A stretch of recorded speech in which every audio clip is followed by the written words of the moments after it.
Rowan removed him from her Instagram close friends at 11:38 on a Thursday night. Not blocked, not unfollowed, just removed from the green ring.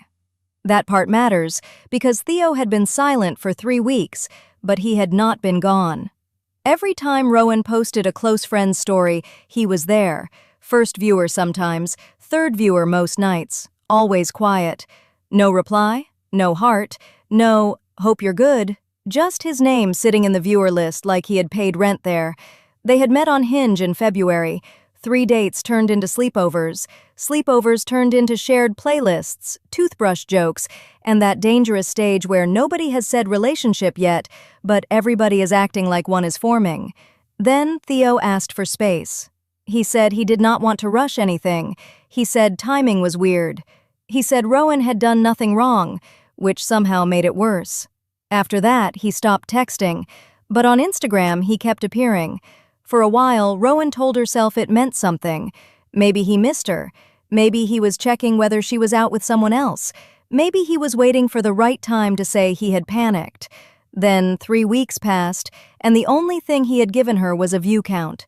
So that Thursday night, after posting a blurry story of her kitchen counter and seeing Theo appear again in less than 4 minutes, Rowan opened her close friends list and took him off. It felt small. It also felt final. The next morning, she told Mara, "I did it.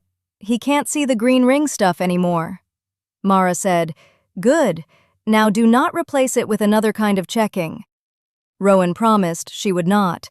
That promise lasted 26 hours. On Friday night at 9:14, Rowan posted a normal public story from a coffee shop. Nothing dramatic, just a paper cup, her laptop, and the edge of a blue scarf on the chair across from her.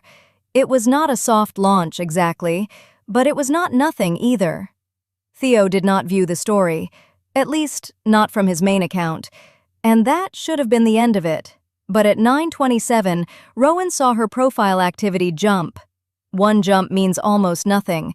Instagram is busy, people tap around. A public story can send random traffic to a profile.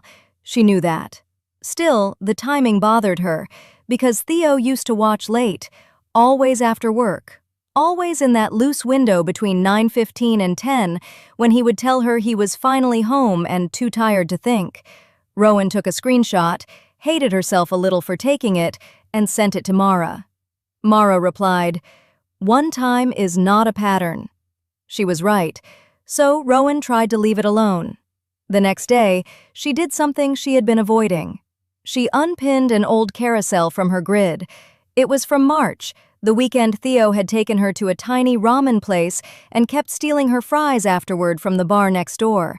His face was not in the photos, there was no tag, but the third photo had his sleeve in the corner. She unpinned it at 10:06 p.m. At 10:18, the profile activity moved again. Not a massive wave, not proof, just that same little lift in the same part of the night.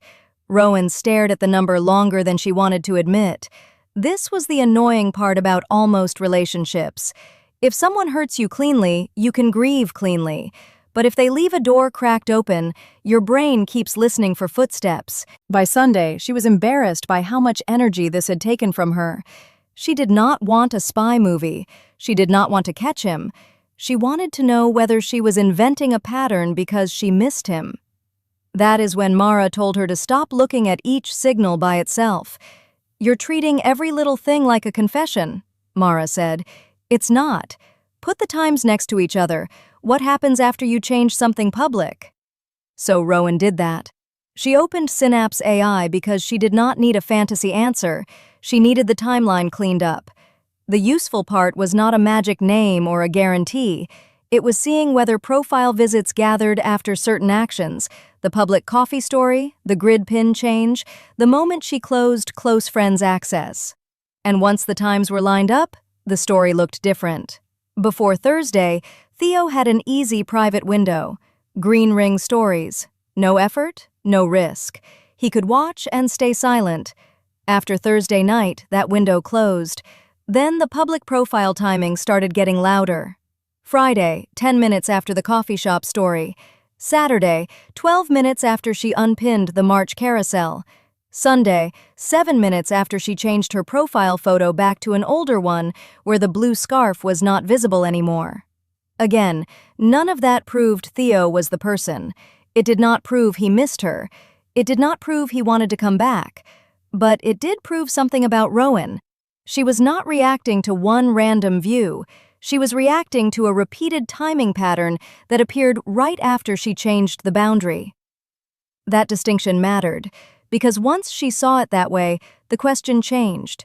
It was no longer, "Is Theo secretly watching me?" It became, "Why am I still letting a silent person decide how I post, what I pin, and when I feel calm?" That was the part she hated most. On Monday night, Theo finally texted. Not an apology, not a confession, just, "You seem different lately."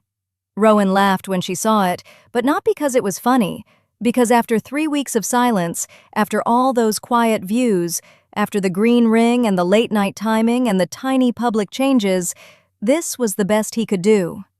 "You seem different lately." She typed 3 replies and deleted all of them. The first one was angry. The second one was too honest.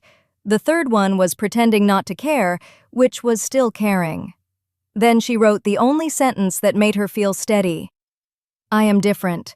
I stopped leaving doors open for people who only watch." She sent it before she could make it softer. Theo did not reply that night. And for the first time, Rowan did not check whether he had seen anything afterward. That is the part people miss when they talk about Instagram signals. The point is not to turn every profile visit into a love story. Most signals are messy. Some are accidents, some are curiosity, some are boredom, some are people wanting access without responsibility.